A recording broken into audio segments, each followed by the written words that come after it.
အားလုံးမင်္ဂလာခင်ဗျ channel ကို travel vlog နေပြီးတော့ပြန်လဲကြိုဆိုလိုက်ပါဗျဒီနေ့ခီးစဉ်ကတော့တနည်း view စက်ကော့ခီးစဉ်ဖြစ်ပါဗျကျွန်တော်လည်းလက်ခဲ့ရပါဦးနော်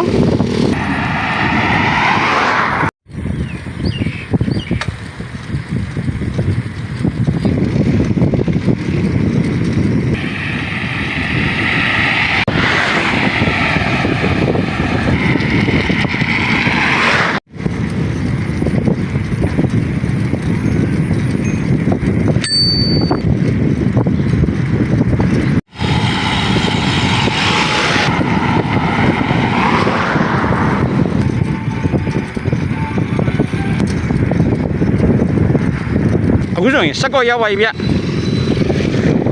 စက်ကော့မှာရှိတဲ့ထောက်ထောက်ဆိုင်တွေမှာနားလိုက်ပါဦးနော်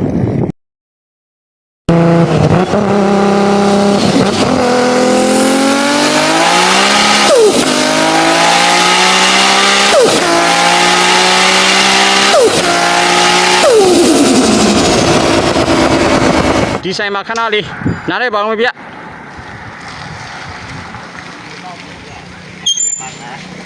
နွားတို့လာတော့တာတနည်းပြကနေစက်ကော့နွားတို့ကောင်းလို့နော်နေရောက်တယ်ဒီဆိုင်နွားတို့ကောင်းလို့တနည်းပြကနေလာတော့တာဟုတ်ကောင်းတယ်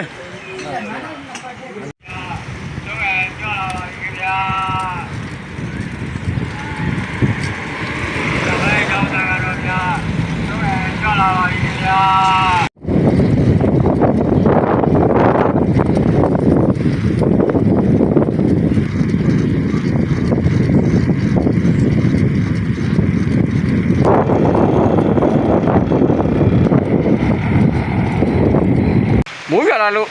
ခဏလေးနားရပါဗျမိုးရမှာကြီးရောနောက်ချောက်ပြီးကိုကိုင်ရမနေဘူးအရှိ9မိုင်လောက်ဆက်နေမယ်ဆိုလို့ရှိရင်ဒီလူကြီးရောက်ပါပြီနော်ဗီဒီယိုဒီနားလောက်ပဲပြင်ပေးပါမယ်နော်ကျွန်တော်နဲ့အတူတူနောက်ထပ် vlog တွေမှာပြန်လည်ဆုံလို့ရမယ်နော်ကိုအိမ်မှာကိုနိုင်ပါ